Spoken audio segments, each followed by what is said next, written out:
Mari kita buka Yohanes pasal 12. Saya akan bacakan dahulu ayat 12 sampai 19 saudara. Kemudian saya akan jelaskan.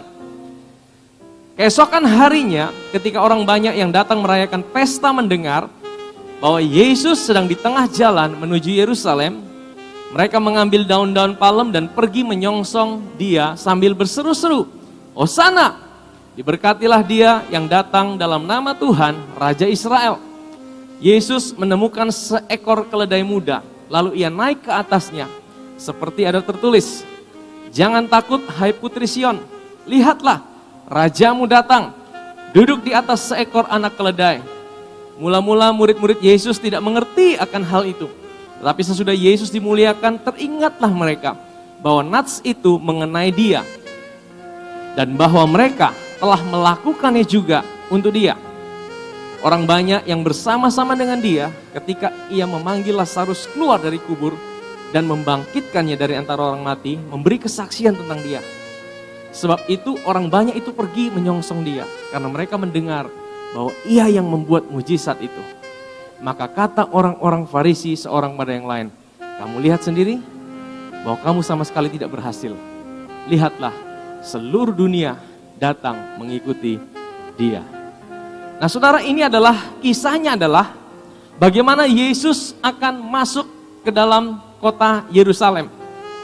Nah saudara, itu dimulai dengan kata ayat yang ke-12, keesokan harinya. Nah kalau kita lihat ada kata keesokan harinya, berarti ada satu hari sebelumnya. Betul? Satu hari sebelumnya apa yang terjadi saudara? Ternyata ini sesuatu yang signifikan, memberikan kita sebuah tanda yang penting saudara. Kalau kita lompat di ayat yang pertama, dikatakan 6 hari sebelum Paskah. Berapa hari? 6 hari sebelum Paskah, Yesus datang ke Betania, tempat tinggal Lazarus, yang dibangkitkan Yesus dari antara orang mati. Saudara, Tuhan Yesus itu, kalau dia mau kemana-mana saudara, ke Yerusalem, keluar dari Yerusalem, dia selalu mampir di Betania. Ada apa di Betania? Betania adalah ada sebuah keluarga yang dekat dengan Tuhan. Maria, Marta, dan Lazarus. Kakak beradik ini saudara, sangat dekat dengan Tuhan. Sangat dekat dengan Yesus. Sehingga Yesus mau kemana-mana, baik dia mau masuk ke Yerusalem, ataupun dia keluar dari Yerusalem, Yesus harus mampir di rumah sahabatnya ini saudara. Jadi saudara, 6 hari sebelum Yesus masuk ke 6 hari sebelum Paskah, 6 hari sebelum Paskah, Yesus ada di mana? Di Betania. Ya. Nah, dikatakan keesokan harinya, jadi 6 hari sebelum Paskah Yesus ngapain? Kalau saudara baca nanti di rumah saja, itu Yesus diurapi sama Maria pakai minyak narwastu, minyak narwastu dipecahkan, dia diurapi saudara. Nah, kemudian setelah itu saudara, keesokan harinya, berarti berapa hari sebelum Paskah? Kalau tadi 6 hari sebelum Paskah, keesokan harinya itu berapa hari sebelum Paskah? Berapa hari? Ini bukan pertanyaan yang menjebak saudara. Ini pertanyaan sederhana. 6 hari dikurangi 1 hari berapa saudara? 6 dikurangi 1 berapa? Saya hanya ingin tahu apakah konsentrasi kita ada di tempat ini saudara. Kadang-kadang saya lihat semua muka sepertinya fokus, tapi pikirannya mungkin sedang lari kemana-mana saudara. Makanya saya mau tanya, 6 kurang 1 berapa saudara? 6 kurang 1 berapa? 5 saudara. Ya, saudara pikir, aduh kompor belum dimatikan. Nanti siang mau makan apa? Saudara, 5 hari sebelum Paskah, itu hari apa saudara? Saudara tahu Paskah tanggal berapa? Orang Israel merayakan Paskah tanggal berapa? Kalau kita merayakan Paskah itu kan bulannya bisa berganti-ganti, kadang Maret, kadang April, betul ya saudara? Tapi orang Israel merayakan Paskah, tanggalnya tidak boleh berubah. Tanggal berapa saudara? Kalau saudara baca, minggu lalu kita belajar, Paskah itu tanggal 14 bulan Nisan. Ingat, katakan tanggal 14 bulan Nisan. Ya, ini saudara mesti simpan mati saudara. Supaya apa? Supaya kita bisa mengerti. 14 bulan Nisan mereka merayakan Paskah, mereka menyembelih domba. Tetapi saudara, 5 hari sebelum mereka merayakan Paskah pertama, Tuhan suruh apa? Tanggal 10 bulan itu. Jadi tanggal 10 itu berapa hari sebelum tanggal 14? Bukan 4 hari, 5 hari saudara. Sorry ingat ya. 10, 11, 12, 13, 14. Berarti ada berapa hari? 5 hari. Jadi tanggal 10 bulan Nisan, 5 hari sebelum Paskah, Tuhan suruh apa? Ambil anak domba, bahwa anak domba itu masuk dalam rumah. Saudara ingat minggu lalu? Anak domba yang berusia setahun dibawa masuk ke dalam rumah. Ya, diperiksa, tidak ada cacat, tidak ada celah. Dan itu menjadi sebuah kesayangan buat anak-anaknya. Anak domba itu ada di rumah itu 5 hari, saudara. Pada hari yang kelima, anak domba itu akan disembelih. Saudara tahu, Yesus tanggal 10 bulan Nisan, dia masuk ke Yerusalem. Saudara lihat ini satu gambaran yang indah. 5 hari sebelum Paskah. 5 hari sebelum dia diserahkan sebagai anak domba Paskah. Dia masuk ke Yerusalem untuk apa, saudara? Dia diperiksa oleh ahli Taurat, imam-imam. Dia dicari salahnya. Kalau saudara baca, semenjak Yesus masuk, dia mulai berdebat. Dia masuk ke bait Allah. Dia jungkir balikan bait Allah. Dia berdebat dengan ahli Taurat, orang Farisi. Makanya ahli Taurat, orang Farisi tambah jengkel sama dia. Dicari kesalahannya. Tidak ditemukan kesalahannya. Dia anak domba Paskah yang tak bercacat celah. Dan dia menggenapi Paskah itu di dalam dirinya. Tanggal 10 bulan Nisan, dia masuk ke Yerusalem, saudara. Saudara lihat ini satu gambaran yang indah. Amin, saudara. Dari sini kita tahu bahwa Tuhan kita ini Tuhan yang sungguh-sungguh tidak main-main, saudara. Apa yang dituliskan dalam perjanjian lama, dia genapi melalui karyanya, saudara. Ya, terus kita kembali. Keesokan harinya ketika orang banyak yang datang merayakan pesta mendengar bahwa Yesus sedang di tengah jalan menuju Yerusalem. Jadi saudara harus bayangkan gini, Paskah itu hari raya yang terbesar buat orang Israel. Bahkan sampai hari ini. Ada 3 hari raya besar, Paskah, Pentakosta, dan Buah Sulung. Apa tuh? Pondok Daun, saudara. Jadi 3 hari raya itu orang Israel tuh biasanya datang ke Israel. Seluruh Israel itu mereka ke Yerusalem, bukan ke Israel, ke Yerusalem, saudara. Mereka ke Yerusalem. Ya. Nah, makanya apalagi hari Paskah itu bagi mereka itu sangat penting. Mereka selalu datang ke Yerusalem. Makanya pada waktu itu, saudara, di Yerusalem itu sangat ramai. Ya. Nah, tiba-tiba Yesus masuk ke kota Yerusalem pada pas mau perayaan Paskah, 5 hari sebelum perayaan. Dan orang-orang dengar, saudara. Orang-orang siapa yang dengar? Orang-orang yang 1 hari sebelumnya ada di rumah Lazarus, mereka lihat. Mereka adalah orang yang menjadi saksi mata bagaimana Yesus membangkitkan Lazarus dari antara kematian. Jadi saudara bayangkan kalau kisah kita hari ini, mungkin Yesus ini adalah, kalau dia punya Instagram, saudara, mungkin dia punya follower, wah banyak, saudara. Orang-orang follow dia karena apa? Dia ahli buat mujizat. Ya kan? Dia di mana-mana disembuhkan orang sakit.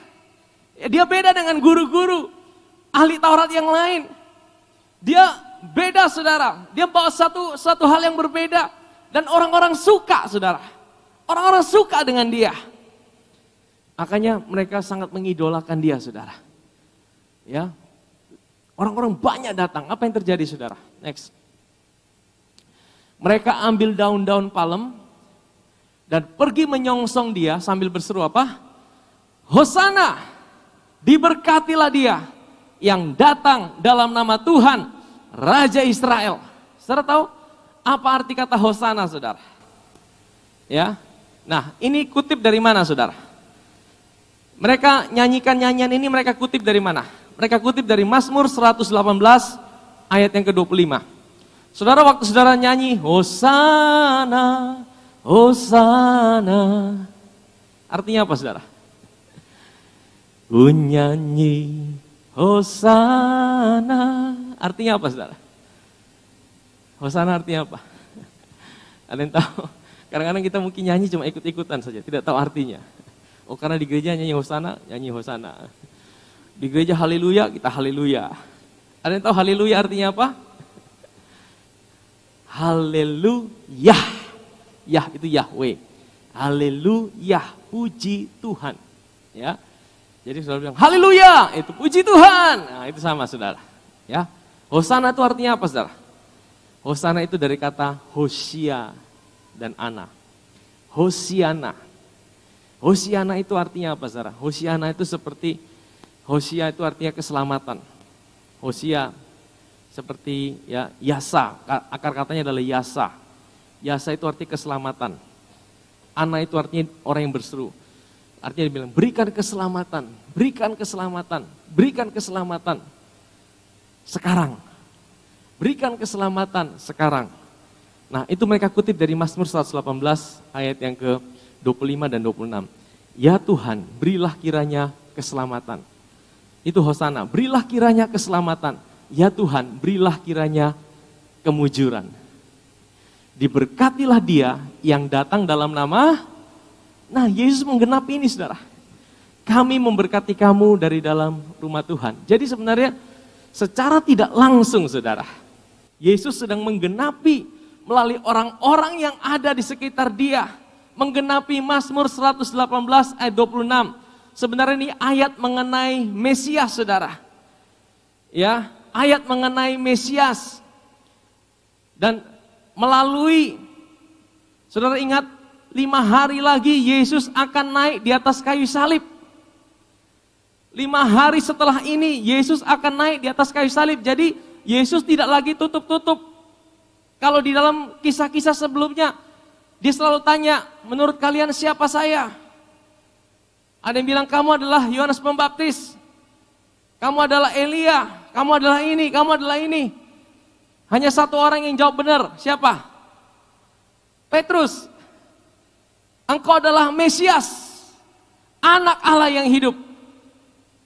Dan Yesus bilang apa? Kamu dapat nilai A+. Wah. Tapi yang kasih tahu kamu itu bukan dari kamu, itu dari Bapa yang kasih tahu kamu. Jangan sombong kamu ya. Yang lain tidak ada yang tahu, saudara. Dan Yesus bilang, jangan kasih tahu. Diam-diam ya. Waktuku belum tiba.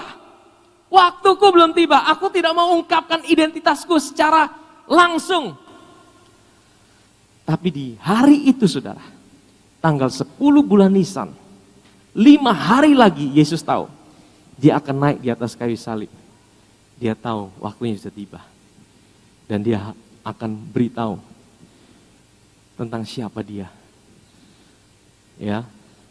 Jadi saudara, kalau saudara bilang, Hosana, Hosana, saudara sedang bilang apa?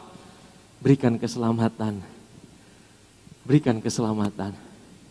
Orang Israel pada waktu itu, mereka minta keselamatan apa, saudara? Mereka minta Mesias. Itu Mesias dalam pikiran mereka apa? Mesias dalam pikiran mereka adalah orang yang bisa membebaskan mereka dari penjajahan Romawi. Karena mereka sedang diperbudak oleh Romawi. Mereka sedang diperbudak oleh bangsa Roma. Makanya bagi mereka, Mesias adalah orang yang bisa membebaskan mereka dari bangsa Roma. Sampai hari ini mereka bilang Mesias belum datang. Karena apa? Karena mereka tidak pernah mengalami kedamaian. Kedamaian apa? Mereka pikir kedamaian yang mereka anggap adalah tidak ada perang. Tapi Yesus datang bukan untuk misi itu. Ya, mereka salah paham terhadap Yesus. Bahkan sampai hari ini mereka masih bilang, Mesias datang, berikan kami kedamaian di negeri kami. Makanya waktu Yesus tidak berikan kedamaian secara apa yang mereka harapkan, pada waktu Yesus diadili, saudara, apa yang terjadi? Di depan Pilatus, orang-orang yang sama, saudara. Orang-orang yang berteriak, Hosana, Hosana. Orang-orang itu juga yang bilang, salibkan dia. Salibkan dia. Salibkan dia. Orang yang sama. Jadi saudara, dari sini kita bisa lihat kalau follower, ya kalau saudara hari-hari ini sedang cari follower banyak, saudara. Ya, follower itu bukan seorang yang kenal dengan kita secara betul-betul, saudara. Karena orang yang hanya bisa kita cari like mereka, ya kan, dari status sosial kita. Kadang-kadang saya percaya, kadang-kadang kita butuh, kita suka cari like. Saudara, yang kita butuh adalah like dari Tuhan, saudara. Amin, saudara. Ya, nah, saudara lihat orang-orang yang sama, yang berteriak Hosana, Hosana. Orang-orang yang sama juga yang ada dan berteriak salibkan dia karena diprovokasi oleh ahli-ahli Taurat dan orang Farisi. Karena mereka lihat ini Mesias kok tidak bisa buat apa-apa. Ini Mesias kok sepertinya mukanya berdarah-darah semua. Mesias kok sepertinya tidak mampu menyelamatkan kami. Bagaimana dia sendiri tidak bisa selamatkan dirinya? Dia bisa bebaskan kita dari Romawi. Mereka punya pandangan yang salah tentang Tuhan. Nah saudara, bagi kita hari ini apa saudara? Waktu engkau berkata Hosana, Hosana, apa yang dalam pikiran saudara? Waktu engkau minta Tuhan berikan keselamatan. Saudara, memang yang paling penting saudara, yang paling utama adalah ketika engkau berdoa, Tuhan, engkaulah keselamatanku. Bagi orang yang belum percaya, ini satu hal yang mutlak, kita harus menerima dia sebagai Tuhan dan Juru Selamat. Ya, itu keselamatan yang paling utama. Tapi bukan hanya itu saudara, kalau keselamatan itu hanya bicara mati masuk surga, sekali lagi saya bilang, lebih baik kita cepat-cepat ke surga. Ada yang mau cepat-cepat ke surga? Tunggu dulu, jangan dulu Tuhan. Nah, keselamatan itu bukan hanya itu saudara. Tuhan mau menjadi Juru Selamat di setiap area kehidupan saudara dan saya. Amin saudara. Jadi saudara bisa tidak datang sama Tuhan, Tuhan berikan aku keselamatan dalam rumah tanggaku. Bisa tidak saudara? Bisa saudara. Dia mampu tidak menyelamatkan rumah tanggamu? Mampu saudara. Kalau tubuhmu sedang sakit, bisa tidak engkau datang pada Tuhan? Tuhan berikan aku keselamatan, kesembuhan di tubuhku. Bisa tidak saudara? Bisa. Karena dia sudah buktikan itu oleh bilur-bilurnya. Dia sudah sembuhkan sakit penyakit kita. Kalau engkau sedang mengalami masalah dalam setiap area kehidupan, bisa tidak engkau datang sama dia? Bisa saudara. Kata Juru Selamat itu artinya dia ahli menyelamatkan. Dia bukan cuma ahli bawa saudara mati masuk surga, tapi dia bisa bawa surga di setiap area kehidupan saudara. Amin saudara. Jadi waktu saya bilang Hosana, saya juga waktu saya pelajari ini saya ngerti, waduh Tuhan terima kasih. Jadi selama ini kita mungkin cuma ikut-ikutan, Hosana, Hosana. Tapi sekarang saya ngerti, berilah keselamatan. Hosana, Hosana di tempat yang tinggi. Keselamatan kita dari tempat yang tinggi. Amin saudara. Ya. Nah, kembali ke Yohanes pasal 12. Hosana, diberkatilah dia yang datang dalam nama Tuhan, Raja Israel. Ayat 14. Yesus menemukan seekor keledai muda.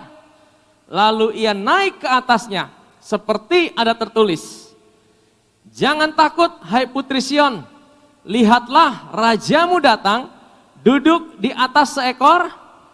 Nah, seperti ada tertulis, ini tertulis di mana saudara? Tertulis di mana? Tertulis di Sakaria, pasal yang ke-9, ayat yang ke-9.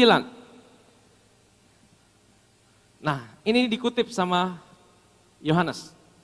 Bersorak-soralah dengan nyaring, hai putri Sion. Bersorak-sorailah, hai putri Yerusalem. Lihat, rajamu datang kepadamu. Ia adil dan jaya. Ia lemah lembut dan mengendarai apa? Seekor keledai. Seekor keledai beban yang mudah. Saudara, kok Tuhan ini naik keledai? Harusnya raja itu kalau gagah naik apa saudara? Naik apa? Naik kuda saudara. Betul tidak? Kenapa naik keledai? Saudara, ada dua gambaran. Kalau seorang raja dia naik keledai, itu artinya dia sedang bawa pesan damai. Ya, dia sedang bawa pesan damai. Aku bawa damai. Dia naik keledai. Tapi kalau dia naik kuda, itu artinya dia bawa pesan, ayo kita perang. Kalau raja sedang naik kuda, itu artinya dia bilang, ayo kita perang. Dia mau taklukkan satu daerah, dia pimpin pasukannya.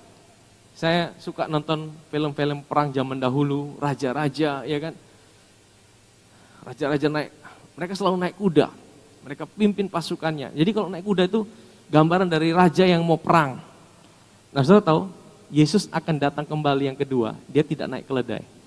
Dia naik apa? Dia naik kuda. Di Wahyu 19, dia naik kuda putih, dia bawa orang kudusnya. Ya, dia bawa orang kudusnya. Dia bukan naik keledai, naik kuda saudara. Saudara tahu? Ya, dia naik kuda. Kedatangan yang pertama bukan untuk perang. Kedatangan Tuhan yang pertama itu untuk bawa damai. Bawa damai itu maksudnya apa? Dia mau mendamaikan manusia atau dunia dengan Allah. Betul ya saudara?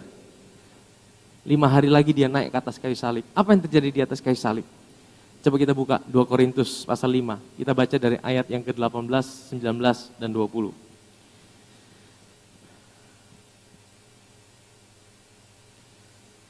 Atau dari ayat 17 deh, supaya lebih lengkap. 2 Korintus pasal 5. Jadi siapa yang dalam Kristus? Ia adalah ciptaan baru, yang lama sudah berlalu, biarlah sungguh yang baru sudah datang. Next terus. Dan semuanya ini dari Allah, yang dengan perantaraan Kristus telah apa? Telah apa? Mendamaikan kita dengan. Jadi misi kedatangan Tuhan Yesus yang pertama kali sebagai Mesias adalah untuk membuat perdamaian, dan perdamaian itu bukan perdamaian secara fisik, tidak ada perang di luar, tidak ada perang antara bangsa-bangsa, tapi ada kedamaian di dalam roh dan jiwa. Bagaimana seorang bisa mengalami damai sejahtera? Ketika dirinya tahu bahwa dia adalah orang-orang yang sudah dibenarkan di hadapan Allah. Amin, saudara. Roma pasal 5 ayat 1 bilang itu, saudara. Setiap orang yang dibenarkan karena iman, dia akan punya damai sejahtera dengan Allah. Jadi misi kedatangan Tuhan, yang pertama, dia naik keledai, setelah dia kasih gambaran, aku raja yang akan bawa perdamaian. Aku akan damaikan dirimu dengan Allah. Allah tidak pernah bermasalah dengan dirimu. Dirimulah yang bermasalah dengan Allah. Sehingga aku harus datang untuk mendamaikan dirimu, sehingga engkau berani datang pada Allah. Amin, saudara. 2 Korintus 5, kembali, ayat 19. Dan semuanya ini dari Allah, yang dengan perantaraan Kristus telah mendamaikan kita dengan dirinya. Dan yang telah mempercayakan pelayanan pendamaian itu pada kami. Ayat 19. Sebab Allah mendamaikan dunia dengan dirinya oleh Kristus dengan tidak memperhitungkan pelanggaran mereka. Kenapa pelanggaran kita tidak diperhitungkan? Kenapa? Apakah karena Tuhan lunak terhadap dosa? Tidak, saudara. Dosa tetap dosa. Dosa harus dihukum. Masalahnya adalah hukuman itu tidak ditimpakan pada saudara dan saya. Hukuman itu diambil oleh Bapa dan ditimpakan di dalam tubuh Yesus di atas kayu salib. Itulah yang buat hari ini kita bisa datang pada Allah. Bukan karena kita benar dengan kekuatan kita, tapi oleh karena karya Kristus yang membenarkan saudara dan saya. Amin, saudara. Ya, kita selesaikan dulu di sini. Allah mau mendamaikan dunia dengan dirinya oleh Kristus dengan tidak memberitakan pelanggaran mereka. Ia telah mempercayakan berita pendamaian itu pada kami. Jadi tugas kita apa? Sampaikan berita pendamaian itu. Berita pendamaian itu apa? Allah tidak murka sama kamu. Allah tidak marah sama kamu. Berilah dirimu didamaikan. Datang pada Dia. Karena apa? Ada karya Kristus. Amin, saudara. Itu berita yang harus disampaikan oleh gereja. Ya. Dia yang tidak mengenal dosa. Ayat 21. Ini ayat favorit saya, saudara. Dia yang tidak mengenal dosa telah dibuatnya menjadi dosa karena kita. Supaya dalam Dia kita dibenarkan oleh Allah. Amin, saudara. Jadi kenapa dia naik keledai? Karena apa? Karena dia mau tunjukkan, aku Tuhan, aku Raja yang bawa perdamaian. Amin. Jadi kalau saudara sudah menerima Yesus sebagai Tuhan dan Juru Selamat, harusnya dalam diri saudara ada damai sejahtera. Damai sejahtera saudara tidak tergantung situasi saudara. Damai sejahtera saudara tidak tergantung keadaan saudara. Damai sejahtera saudara tergantung dari apa yang kau percayai, yang Yesus sudah kerjakan buat hidup saudara 2000 tahun yang lalu di atas kayu salib. Amin, saudara. Next, kita kembali ke Yohanes. Nah, mula-mula murid Yesus tidak mengerti akan hal itu. Jadi mereka ini tidak tahu maksudnya apa nih Tuhan naik keledai. Kalau saudara baca di Lukas pasal yang ke-19, saudara, keledai itu bukan sekedar Tuhan dapat begitu saja, tapi Tuhan suruh muridnya 2 orang pergi ke sebuah kampung. Ya, pergi ke sebuah kampung, cari sebuah keledai yang sedang terikat. Tuhan sudah kasih tahu nih, saudara. Tuhan tidak bilang, besok coba beli keledai di mana cari keledai di mana. Tidak, saudara. Tuhan bilang, kamu pergi ke kampung ini, kamu akan temukan ada keledai yang terikat. Kamu buka ikatannya, kalau ada orang yang tanya, kamu bilang, Tuhan Pak perlu itu. Saudara, Tuhan itu sangat detail, saudara. Dia sangat tahu, saudara. Amin. Bahkan Tuhan sampai untuk menggenapi yang ditulis dalam Sakaria, dia bisa tidak, sudahlah tidak usah pakai keledai lah, repot cari-cari keledai. Ada kuda pakai kuda, ada kambing pakai kambing. Tidak saudara, Tuhan itu sangat detail.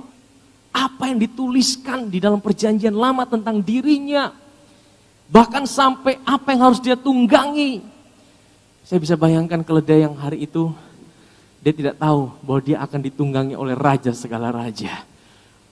Tuhan di atas segala Tuhan. Ya, akan naik di atas punggungnya saudara. Betapa bangganya dia bisa bawa raja di atas segala raja. Lewat itu jalan saudara.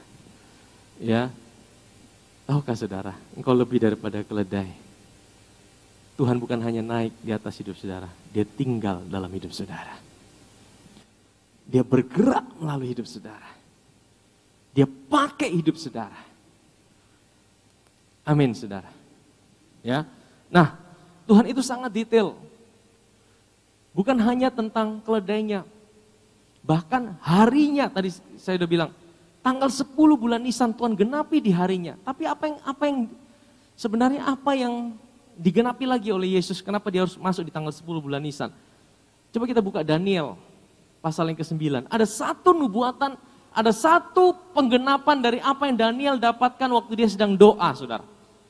Daniel ini waktu dia sedang doa, kemudian Tuhan kirim malaikat Gabriel dan omong sama Daniel. Di Daniel pasal 9, coba kita lihat dari ayat yang ke-25.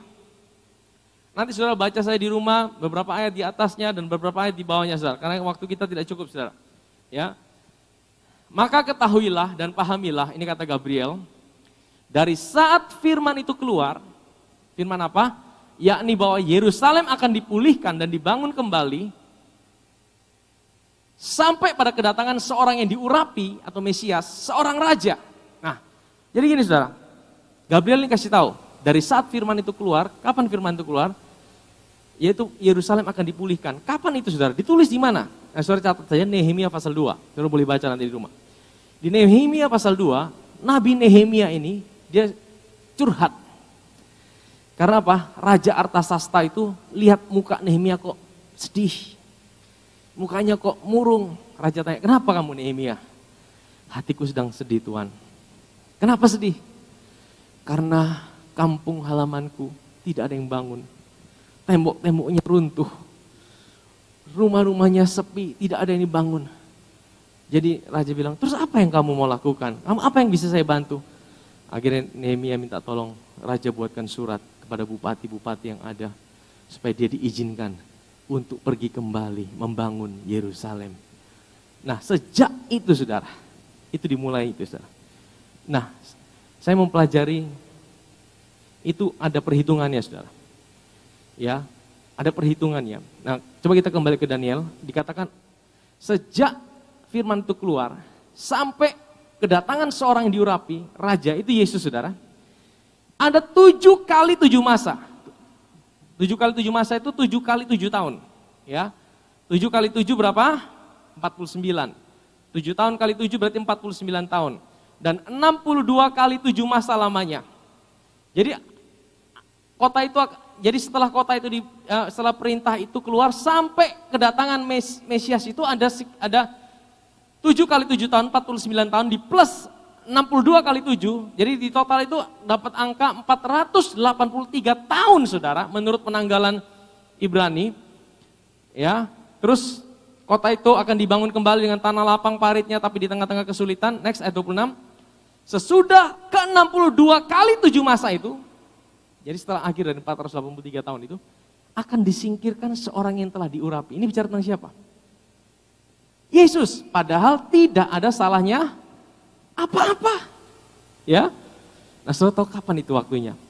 Ada peneliti yang menghitung harinya sudah. Ditemukan angka 173 hari, 173.880 hari.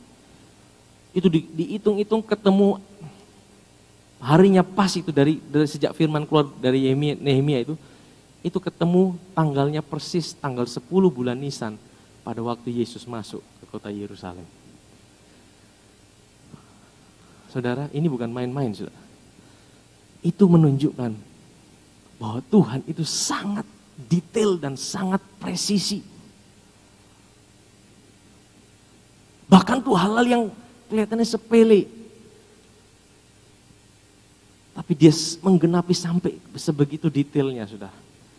Kalau saudara tahu saudara punya Tuhan yang begitu detail, bahkan tuh hal-hal yang kecil sekalipun, yang mungkin kau tidak bisa ingat, dia genapi. Kalau kita pikir apa yang mesti kita khawatirkan dalam hidup ini? Amin, saudara. Hidup kita ini adalah rancangan Tuhan, saudara. Bahkan tuh hal-hal yang terkecil sekalipun dalam hidup saudara dan saya, dia Tuhan yang ada dan dia Tuhan yang mau menggenapinya. Amin, saudara. Dia bilang hari-hari kehidupan kita, hari-hari kehidupan kita ditulisnya bahkan sebelum kita lahir. Engkau bukan kebetulan ada di bumi ini. Engkau bukan karena kecelakaan engkau ada. Tapi engkau sejak dari kandungan ibu saudara, engkau ditulis oleh tangan Tuhan hari-hari kehidupan saudara. Amin, saudara. Mungkin kita tidak tahu apa yang ada di depan. Tapi kita punya Tuhan yang tahu. Amin. Dan murid-muridnya juga bilang gitu. Yohanes pasal 12. Yohanes pasal 12. Ayat 14. Ayat 16. Mula-mula murid-murid Yesus apa? Tidak mengerti. Mungkin mereka jalan, mereka bingung. Ini kenapa ini Tuhan? Kok aneh hari ini ya? Lain dari yang lain ya Yesus ya. Hari ini kok dia naik keledai. Biasanya dia tidak suka naik keledai. Ini hari dia naik keledai. Ini kenapa ini? Kok tiba-tiba seperti ini? Mereka tidak tahu. Mula-mula mereka tidak mengerti akan hal itu. Mungkin ada hal juga yang kita tidak mengerti dalam hal hidup kita. Engkau berkata, Tuhan, saya ikut Tuhan, kok ada hal-hal yang saya tidak mengerti. Yang saya tidak tahu Tuhan. Saudara, kita tidak diciptakan untuk langsung tahu semuanya, saudara. Karena kita tidak tahu hari esok. Amin. Tapi kita tahu siapa yang pegang hari esok. Amin. Kita tidak tahu hari esok. Tapi yang penting kita kenal siapa yang pegang hari esok. Amin, saudara. Kita tidak tahu semuanya. Tapi yang penting kita percaya kita punya Tuhan yang tahu hari esok. Waktu engkau dibawa melewati satu fase demi satu fase dalam hidupmu. Mula-mula engkau tidak mengerti. Tapi pada akhirnya waktu engkau lihat, oh seperti ini Tuhan. Aku baru tahu. Aku baru tahu. Aku baru tahu. Ada banyak kali kita seperti itu. Saya beberapa kali ngalami juga. Dibawa pada titik di mana saya tidak mengerti. Tapi firman Tuhan bilang apa? Mula-mula murid Yesus tidak mengerti akan hal itu, tetapi sesudah Yesus dimuliakan, teringatlah mereka bahwa nats itu mengenai siapa? Mengenai dia. Dan bahwa mereka telah melakukannya juga untuk, kadang-kadang kita berjalan, kita tidak tahu. Tapi tahukah saudara, ada seorang kreator, ada seorang perancang, yang sekalipun kita tidak mengerti, dia atur jalan hidup kita. Sehingga waktu kita lewat, oh ternyata Tuhan sudah atur semuanya. Ternyata Tuhan sudah atur semuanya. Kapan itu kita mengerti? Pada saat Yesus dimuliakan. Maksudnya apa saudara? Pada saat Yesus dimuliakan, bagi kita hari ini apa? Ketika engkau selalu lihat, engkau selalu memandang Yesus dalam kemuliaannya. Engkau selalu sadar akan dia. Kita tidak mengerti segala sesuatu, tidak apa-apa saudara. Kita tidak mengerti segala jalan di depan kita, tidak masalah saudara. Kita tidak tahu apa yang akan terjadi besok, lusa, tahun depan, tidak masalah. Tapi selama engkau menyadari Yesus, menyadari kasihnya, pribadinya yang selalu ada buat hidup saudara, Tuhan akan bawa saudara step by step, mulai melihat, mulai mengerti. Dia akan singkapkan sedikit demi sedikit dalam hidup saudara dan saya. Amin saudara. Setelah Yesus dimuliakan, kita baca sekali lagi.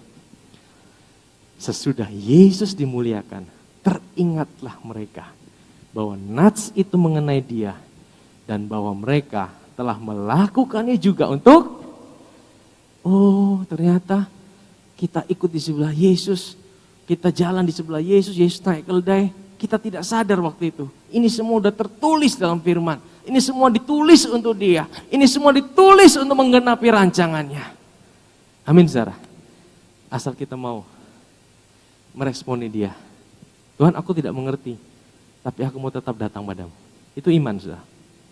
Iman itu engkau tidak selalu mengerti, tapi engkau tetap datang pada Tuhan, sekalipun engkau tidak mengerti. Amin, saudara. Ya, next. Orang banyak yang bersama-sama dengan dia, ketika ia memanggil Lazarus keluar dari kubur dan bangkitkan di antara orang mati, memberikan kesaksian tentang dia. Nah, saudara, saya ingin bawa kita sedikit ke Lukas pasal 19. Ada satu kisah yang hilang di sini, saudara, yang tidak dituliskan oleh Yohanes. Di Lukas pasal 19 ayat 41, saudara. Ini kisah yang sama, tapi dituliskan oleh tabib Lukas dengan gaya penulisannya Lukas sendiri.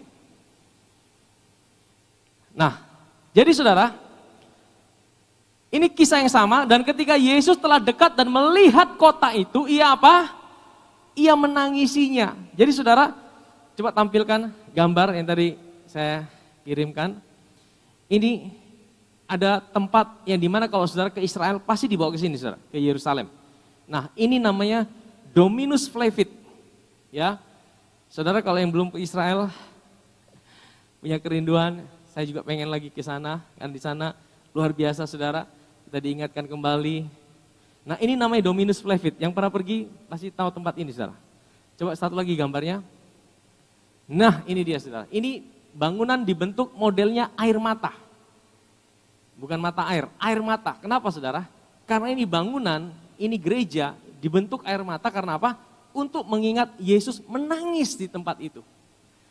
Ya, kalau yang pernah ke Israel ingat dari atas itu Bukit Zaitun, kita di tempat di mana Yesus itu terangkat.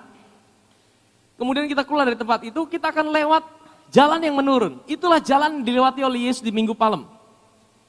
Di mana orang-orang ambil itu daun palem dan taruh di bawah, itu jalan itu menurun, saudara. Dan di tengah-tengah jalan menurun itu akan sampai di tempat ini namanya Dominus Flevit. Ini di mana Yesus menangis. Di tempat ini, saudara, itu tempat Yesus bisa melihat.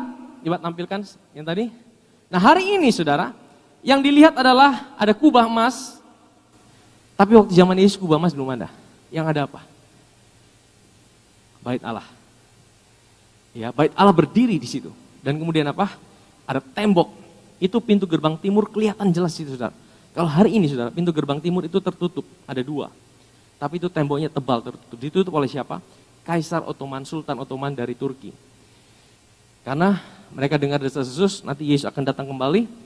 Dan Yesus orang Yahudi, dan orang Yahudi takut dengan mayat. Di depan itu ditutup, dikasih kubur-kuburan banyak, saudara. Pikirnya, Yesus takut dengan mayat. Saudara tahu tidak? Firman Tuhan berkata, nanti Yesus akan datang kembali. Dia injakkan kaki di tempat dia terangkat. Dan kalau kita berdiri di Bukit Zaitun, tempat Yesus terangkat, dari situ bisa kelihatan, saudara. Dan firman Tuhan berkata, itu bukit terbelah menjadi 2. Itu pintu yang tertutup itu akan terbongkar, saudara. Pintu gerbang timur. Dan Yesus akan masuk dari situ. Saya pernah di situ, saudara. Jadi saya bayangkan, Tuhan, Engkau akan lewat tempat ini. Dia akan masuk dan memerintah di Yerusalem sebagai raja 1000 tahun. Dia bawa siapa? Dia bawa kita, orang kudusnya, bersama-sama dengan dia. Yang dia lakukan pertama apa? Perang, saudara. Dia naik kuda. Ya, ini menarik, saudara. Ini sangat memberikan kita sebuah pengharapan. Percayakah, saudara, bahwa kita punya Tuhan akan datang kembali? Amin. Kalau engkau tidak punya pengharapan Tuhan akan datang kembali, rasanya ada yang kurang, saudara. Kita memiliki sebuah pengharapan. Yesus akan datang kembali. Dia akan melewati itu jalan. Dia masuk melalui pintu gerbang timur dan memerintah di Yerusalem 1000 tahun. Ya, dan saudara tahu, ya, tadi sampai mana, saudara, ya? Nah, di tempat itu Yesus menangis, saudara. Di Lukas, coba kita kembali ke Lukas. Kenapa Yesus menangis? Saudara, tidak banyak ayat yang mencatat Yesus menangis. Saya mencari di Alkitab cuma 2 kali Yesus menangis. Yang pertama apa? Kejadian waktu Lazarus mati. Sebenarnya Yesus mati bukan Yesus nangis bukan karena Lazarusnya mati. Dia banyak ketemu dengan orang mati. Tapi waktu Maria tersungkur di kaki Yesus, dan berkata, Tuhan, kalau saja Engkau ada, Lazarus tidak akan mati. Firman Tuhan berkata, maka masgiullah hati Yesus, menangislah Yesus. Dia sedih, saudara. Karena apa? Dia merasakan kesedihan daripada orang yang dikasihi. Ya, saudara tahu kenapa Yesus nangis? Ketika saudara sedih, Yesus ikut sedih, saudara. Yesus tidak ingin saudara sedih. Amin. Dosa membuat penderitaan. Ketika manusia dalam penderitaan, manusia hidup dalam kesedihan. Ketika manusia sedih, Yesus ikut sedih, sudah. Karena dia tahu apa yang saudara rasakan. Karena dia pernah ada di posisi saudara.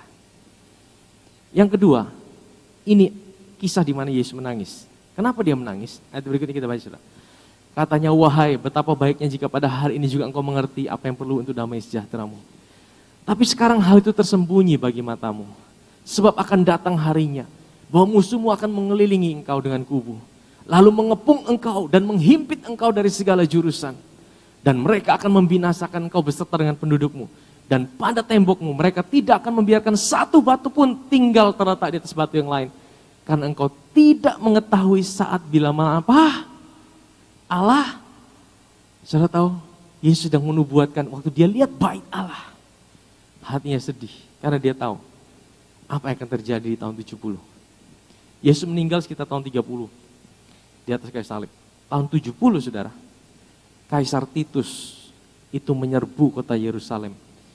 Itu seluruh Yerusalem dibakar habis, diratakan. Bait Allah itu batunya besar-besar, saudara. Kalau saudara pernah ke Israel, itu satu batu, saudara. Itu ratusan ton, saudara, beratnya. Tidak tahu bagaimana cara mereka bangun. Itu bukan batu disusun kecil-kecil. Batu besar, saudara. Satu batu itu besar, saudara. Itu tidak ada batu yang berdiri di atas batu yang lain. Cuma tertinggal tembok bagian barat, saudara. Makanya hari ini orang Israel nangis-nangis di tembok barat. Tuhan, kirim Mesias, kirim Mesias. Mesias sudah datang, saudara. Tembok barat itu tembok wailing wall, tembok ratapan. Tinggal itu tembok saja, yang lain habis. Kenapa dibakar? Karena mereka mau congkel emasnya. Daripada susah-susah congkel, bakar aja emasnya meleleh. Mereka ambil itu emas-emas semua. Rata sudah dengan tanah. Banyak yang mati. Nah, Yesus waktu lihat itu, Yesus sudah tahu apa yang akan terjadi di Yerusalem. Tahun 70. Yesus nangis. Kenapa dia nangis? Karena ini akibat ketidakmauan mereka untuk percaya akan juru selamat yang ada. Yang saat itu ada di tengah mereka. Saudara tahu, orang Israel itu orang yang tegar tengkuk, saudara. Orang Farisi, mereka tidak mau. Mereka bilang Yesus sesat. Mereka bilang mana ada anugerah seperti itu. Yesus ajarkan keselamatan bukan karena kekuatanmu sendiri. Tapi orang Farisi menentang. Makanya Yesus kalau dengan orang Farisi, Yesus sangat marah sekali. Karena mereka selalu andalkan kebaikan mereka untuk mereka dapat perkenanan dari Tuhan. Nah itu, saudara, Tuhan paling benci dengan dosa kesombongan. Seperti mereka berkata, aku tidak perlu kok juru selamat. Aku tidak perlu kok yang bisa, aku bisa kok membenarkan diriku dengan kekuatanku sendiri. Akhirnya itu yang membuat mereka harus mengalami yang namanya konsekuensi itu, saudara. Makanya Tuhan sedih. Tuhan sedih, saudara. Tuhan juga sedih hari ini ketika kita jauh dari Tuhan. Saudara pikir saudara jauh dari Tuhan hanya saudara yang sedih. Kadang-kadang kita sedih, kita tidak rasa sedih, saudara. Tapi Tuhan sedih, saudara. Tuhan sedih. Karena apa? Ada banyak hal buruk yang akan kita alami ketika kita jauh dari Tuhan. Ya, makanya waktu dia lihat itu, hatinya menangis, dia nangis. Kita tidak tahu bagaimana dia menangis, tapi yang firman Tuhan mencatat dia menangis, dia meratapi, dia lihat itu. Kita bisa bayangkan ini kontras dengan situasi yang ada. Orang-orang lagi teriak, Hosana. Orang-orang lagi seperti ada pesta di situ. Orang-orang seperti lagi ada situasi yang meriah di situ. Tapi Yesus sedang menangis, saudara. Saudara lihat, ini satu hal yang kontras. Yesus sedang menangis. Karena apa? Mereka tidak tahu. Mereka tidak tahu apa yang terjadi. Mereka seperti tertutup mata mereka. Yesus datang untuk orang Israel. Coba kita baca di Matius pasal yang ke-23. Tadi saya dikirim. Matius 23. Nah ini. Yerusalem, Yerusalem. Ini Yesus ngomong, saudara. Engkau membunuh nabi-nabi dan melempari dengan batu orang-orang yang diutus padamu. Berkali-kali aku rindu mengumpulkan anak-anakmu. Sama seperti induk ayam mengumpulkan anak-anaknya di bawah. Ingat sayap itu bicara apa? Kasih karunia. Yesus berkali-kali. Makanya dalam perumpamaannya dia bilang tentang pohon yang mau ditebang. Ada pohon ara di kebun, pohon anggur di kebun ara. Selalu bilang kasih kesempatan lagi, kasih kesempatan lagi. Seolah-olah Tuhan Yesus bilang gini, kalau saja mereka mau percaya, mereka tidak akan alami bagaimana mereka dihancurkan oleh Titus. Kalau pada saat itu mereka percaya, selesai sudah saudara. Lebih cepat, tapi karena mereka tidak percaya. Saudara bayangkan, Israel harus ngalamin dibuang negara itu seperti tidak ada di peta lagi. 2000 tahun mereka harus mengembara, terpencar ke seluruh dunia. Hati Tuhan sedih, tapi Tuhan itu saudara, dia panggil mereka kembali. Dan penggenapannya hari-hari ini, Israel dipanggil kembali. Aliyah terjadi, dan Israel terbentuk kembali menjadi satu negara. Dan ini tanda-tanda kedatangan Tuhan yang kedua kali. Amin saudara. Kita kembali ke Yohanes pasal 12, kita selesaikan sini. Sebab itu orang banyak pergi menyongsong dia. Karena mereka mendengar bahwa ia yang membuat mujizat itu. Jadi orang yang dengar datang. Ya, ayat terakhir 19. Maka kata orang-orang Farisi seorang pada yang lain, kamu lihat sendiri bahwa kamu sama sekali tidak berhasil. Mereka ngomong satu dengan yang lain. Ini orang pengikutnya tambah banyak. Ini orang pengikutnya tambah banyak. Lihatlah seluruh dunia datang ikut dia. Jadi Yesus itu dia bukan ditangkap, dia menyerahkan diri. Kalau Yesus tidak mau menyerahkan diri, dia tidak bisa ditangkap. Orang Farisi mau bunuh dia, tambah jengkel sama dia. Orang Farisi tambah benci sama dia. Yesus followernya tambah banyak. Tapi Yesus tidak pernah ditangkap. Yesus membiarkan dirinya ditangkap. Karena apa? Dia mau genapi rancangan damai yang Bapaknya kasih buat dia untuk saudara dan saya. Amin saudara. Dia tidak pernah bisa ditangkap, dia tidak pernah bisa dibunuh. Tapi dia menyerahkan nyawanya. Ya. Dan di sini kita bisa lihat ada satu gambaran orang-orang di sekitar Yesus yang hadir pada waktu itu. Golongan pertama murid-murid. Mereka orang yang selalu dekat dengan Yesus. Ya kadang tergoncang, tapi mereka juga selalu datang sama Yesus. Yang kedua siapa? Ada orang-orang yang hanya lihat mujizat. Mereka lihat mujizat. Tapi beberapa hari kemudian mereka bilang salibkan dia. Karena apa? Mereka tidak mengalami pengenalan yang dalam sama Tuhan. Kalau hidup kita hanya tergantung mujizat, pengenalan kita akan Tuhan tidak dalam saudara. Kita mesti bertumbuh dalam pengenalan akan Kristus. Amin saudara. Kalau engkau hanya mau kenal Tuhan karena mujizat, pengenalanmu tidak dalam saudara. Kita mesti bertumbuh. Kita mesti terus minta Tuhan aku mau kenal engkau lebih lagi. Amin saudara. Sehingga apapun yang kau alami, kadang-kadang kau tidak melihat situasi seperti apa yang kau inginkan, tapi engkau tetap bisa datang pada dia. Saudara tahu? Ini orang banyak ini ketika mereka lihat situasinya tidak seperti apa yang mereka harapkan beberapa hari sebelumnya, mereka langsung berbalik menyerang Yesus. Mereka balik, mereka dengar ini orang Farisi omong, dia ini menghujat Allah, dia ini bikin begini, dia ini bikin begini. Mereka langsung salibkan dia, bebaskan Barabas. Barabas itu penjahat besar, saudara. Pemerkosa, perampok. Bebaskan Barabas, salibkan Yesus. Padahal beberapa hari sebelumnya mereka bilang, Hosana, Hosana, Hosana. Makanya saudara, kita mesti bertumbuh dalam pengenalan akan Tuhan. Amin saudara. Sehingga apa saudara, situasi, keadaan mungkin bisa berubah. Tapi kita punya sebuah kerinduan untuk tetap datang pada dia. Kalaupun engkau belum mengerti situasimu, kalaupun engkau belum tahu segala sesuatu, simpan itu dalam hati. Kalau engkau tetap datang pada Tuhan, kalau engkau melihat Yesus dimuliakan, engkau akan dibuat mengerti sama Tuhan satu kali nanti. Amin, saudara.